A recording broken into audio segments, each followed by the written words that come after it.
Parents வந்து நம்ம லைஃப்ல ரொம்ப இம்பார்ட்டன்ட். பெற்றோர் ரொம்ப இம்பார்ட்டன்ட். நிறைய பேர் பாத்தீங்கன்னா பெற்றோர் என்ன பண்றாங்க, அசல் பண்றாங்க, திட்டுறாங்க, அவங்க மதிக்க மாட்டாங்க.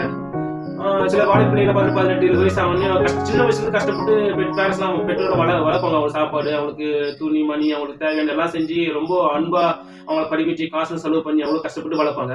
ஆனா அந்த வாலிப பிள்ளைங்க என்ன பண்றாங்க, ஒரு 18 20 வயசு ஆனவனையும் தனக்கு பிடிச்ச பாய் ஒரு லவ் பண்ணி ஒரு பையனை கூட ஓடி போயிட்டு திருமணம் பண்ணிக்கின்னு அவங்க வாங்குறாங்க. ஒரு ஃப்ரெண்ட்ஸ் நான் சொல்ற கருத்து என்னன்னா, பேரண்ட்ஸோட அனுமதியோட நீங்க மேரேஜ் பண்ணுங்க. பேரண்ட்ஸ் கிட்ட சொல்லுங்க, புரிய வைங்க பேரண்ட்ஸ்க்கு. அப்பா எனக்கு பிடிச்சிருக்கு, எனக்கு ஒரு கேரக்டர் பிடிச்சிருக்கு சொல்லுங்க. பேரண்ட்ஸோட அனுமதியோட மேரேஜ் பண்ணுங்க. இன்னும் வயசான பேரண்ட்ஸ் பார்த்து சில பேர் வயசான பேரண்ட்ஸ் வந்து நிறைய பேர் பண்றாங்க, ஹோம் ஸ்டேஜ்ல சேர்த்துறாங்க.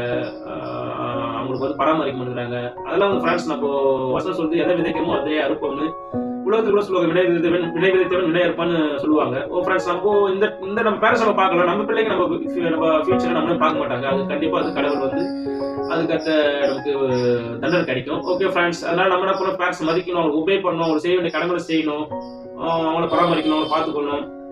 ஓகே ஃப்ரெண்ட்ஸ், இந்த நிகழ்ச்சி உங்களுக்கு பிரோஜனமா இருக்குன்னு நினைக்கிறேன். ஓகே ஃப்ரெண்ட்ஸ், தொடர்ந்து நம்ம ஆரோக்கியமான சட்டம் 100ல ஃபர்ஸ்ட் நீங்க பெற்றோர் மதிப்பீடு பார்த்துருக்கோம். இன்னும் 99 இருக்குது. பின்வரும் காலம் நம்ம பார்க்கலாம். ஓகே ஃப்ரெண்ட்ஸ், இந்த நிகழ்ச்சி உங்களுக்கு பிடிச்சிருக்குன்னு நான் நம்புறேன். ஓகே, எல்லாம் பார்த்து இதுல பயனடைவோம். Okay friends, bye. Make a nice day. God bless you. Bye.